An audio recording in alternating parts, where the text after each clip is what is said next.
طریقہ محمدیہ ایک کتاب ہے، اس کی جلد نمبر 1 صفحہ نمبر 238، یہ بھی فقہ کی کتاب ہے۔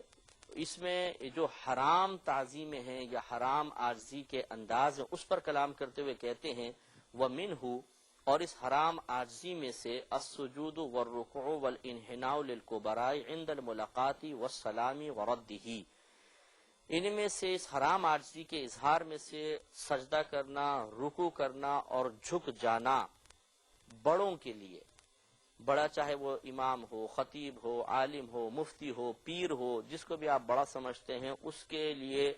جھک جانا یا رکوع کرنا یا سجدہ کرنا عند الملاقاتی، ملاقات کے وقت، والسلامی، اور سلام کے وقت، وردہ، اور سلام کا جواب دینے کے وقت، اگر ان تین امور میں سے کوئی کیا تو یہ حرام کے زمرے میں آئے گا۔ اس سے معلوم ہوا کہ جھک کر اس طرح سلام کرنا، حد رکوع تک جا کر سلام کرنا ایک ہے، تھوڑا سا بس یہ تھوڑا سا جھکنا، جیسے حیدرآباد دکن کے لوگوں کو ہم نے دیکھا کہ وہ جب ملاقات کرتے ہیں تو بس ہلکا سا جھکتے ہیں اور سلام کرتے ہیں، لیکن ایک ہے کہ بالکل حد رکوع تک جھک جانا اور پھر جھک کر سلام کرنا یا سلام کرتے ہوئے جھکنا، تو یہ تعظیم کی غرض سے جھکنا جو ہے، تعظیم کی غرض سے صرف جھکنا یہ منع ہے۔ ایک ہے قدم بوسی کے لیے جھکنا، دست بوسی کے لیے جھکنا، یہ حقیقتاً تعظیماً جھک نہیں رہے، یعنی جھکنے کو دوسرے کی تعظیم کے لیے اختیار نہیں کر رہے ہیں، بلکہ قدم بوسی کا ارادہ ہے، دست بوسی کا ارادہ ہے، منع نہیں۔ اور اگر صرف جھکنے کو سمجھا کہ یہ قابل، یہ تعظیم والا ایک فعل ہے اور جھکے تو جھکنے کی ممانعت ہے، اور یہ آگے انشاءاللہ ہم حدیث میں بھی آپ کو بتائیں گے۔ تو ضمناً ایک بات آ گئی، ویسے تو رکوع اور سجود کا ہی بیان چل رہا تھا، تو خود نبی کریم صلی اللہ علیہ وسلم نے بوقت ملاقات جھکنے سے منع فرمایا ہے، یہ روایات انشاءاللہ بھی آگے ہم عرض کریں گے۔ فتاوی عالمگیری جلد نمبر 5 صفحہ نمبر 368 پر ہے کہ من قبل الارض بین ایدی السلطانی او الامیری، کہ جس نے زمین کو چوما سلطان یعنی بادشاہ کے سامنے یا کسی امیر کے سامنے، امیر سے مراد امیر شہر، جیسے کہ شہر کے کوئی بڑا عہدیدار ہو، او سجد لہو، یا اس نے اسے سجدہ کیا، فإن کان علی وجہ تحیتی لا یکفر، اگر تو صرف یہ سلامی کی غرض سے ہو، تعظیم کی غرض سے ہو، تو اس شخص کو کافر قرار نہیں دیا جائے گا، ولیکن یصیر آثما، لیکن وہ گناہگار ضرور ہوگا، مرتکبا للکبیرہ، اور کبیرہ گناہ کا ارتکاب کرنے والا ہوگا۔ معلوم یہ ہوا کہ کسی معظم شخص کے سامنے زمین کو بوسہ دینا، زمین کو بوسہ دینا، اس کے سامنے سجدہ کر دینا، یہ دونوں چیزیں شریعت نے منع کی ہیں۔ وَإِن كَانَ سَجَدَ بِنِيَّةِ الْعِبَادَةِ لِلسُّلْطَانِ، اور اگر اس نے سجدہ کیا سلطان کے لیے عبادت کی نیت سے، اَوْ لَمْ تَحْضُرْهُ النِّيَّةُ، یا اس کی کوئی نیت حاضر ہی نہیں تھی، نہ تعظیم کا ارادہ نہ عبادت کا ارادہ، بس ویسے سامنے سجدہ کر دیا، فقد کفر، تو بے شک وہ کافر ہو گیا۔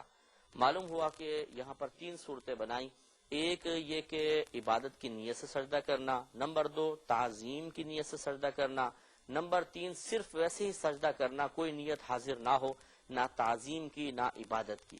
تو تعظیم والی صورت میں انسان کافر نہیں ہوگا اگرچہ گناہگار ہوگا، اور عبادت کی نیت سے کیا یا ویسے ہی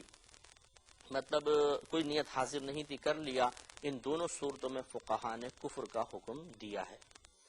غمز العیون والبصائر کتاب ہے، جلد نمبر 1 صفحہ نمبر 45 پر آپ ارشاد فرماتے ہیں کہ قال بعضهم یکفر مطلقا، ان فقہا میں سے بعض نے کہا کہ اگر کوئی شخص کسی کے سامنے سجدہ کرے گا تو ہم بغیر کسی قید کے اسے کافر قرار دے دیں گے، یعنی یہ نہیں پوچھیں گے تمہاری نیت کیا ہے، عبادت کی نیت سے کیا، سجدہ تعظیمی ہے یا ویسے ہی کر رہے ہو، مطلقاً کافر قرار دے دیں گے، یہ بعض فقہا نے کہا۔ وقال اکثرهم، لیکن ان میں سے فقہا میں سے اکثر یہ کہتے ہیں کہ ہوا علی وجوہ، یہ سجدہ کئی صورتوں پر ہے، ان اراد بہ العبادۃ، اگر اس نے اس سجدے کے ساتھ عبادت کا ارادہ کیا ہے، یکفر، تو اسے کافر قرار دے دیا جائے گا، وان اراد بہ التحیہ، اور اگر اس نے اس کے ساتھ تعظیم کا ارادہ کیا ہے، لا یکفر، تو اسے کافر قرار نہیں دیا جائے گا، ویحرم علیہ ذالک، ہاں یہ سجدہ اس پر حرام قرار دیا گیا تھا، وَإِلَّمْ تَكُنْ لَهُ إِرَادَةٌ، اور اگر اس کا کوئی بھی ارادہ نہ ہو، کفر، تو وہ کافر ہو گیا، یا کفرا، اسے کافر قرار دیا جائے گا، عند اکثر اہل العلم، اکثر اہل علم کے نزدیک۔ تو انہوں نے بھی تین صورتیں بنائیں، اور انہوں نے کہا کہ اکثر اہل علم جو ہیں، اگر کوئی شخص تعظیم کی نیت سے سجدہ کرے گا تو اسے کافر قرار نہیں دیتے، لیکن یہ مانتے ہیں کہ اس پر یہ حرام قرار دیا گیا تھا، اور اگر وہ سجدہ عبادت کرے یا بغیر کسی نیت کے سجدہ کرے تو اسے یقیناً کافر قرار دینا چاہیے۔ اعلام بقواطع الاسلام میں یہ صفحہ نمبر 349 349 میں ہے کہ ما یفعلہ کثیرون من الجہلۃ الظالمین من السجود بین یدی المشائخ، یہ جو اکثر جاہل لوگ اور ظالم جاہل لوگ سجدہ کرتے ہیں پیروں کے سامنے، فإن ذلک حرام قطعا، تو بے شک یہ حرام ہے قطعی طور پر، بکل حال،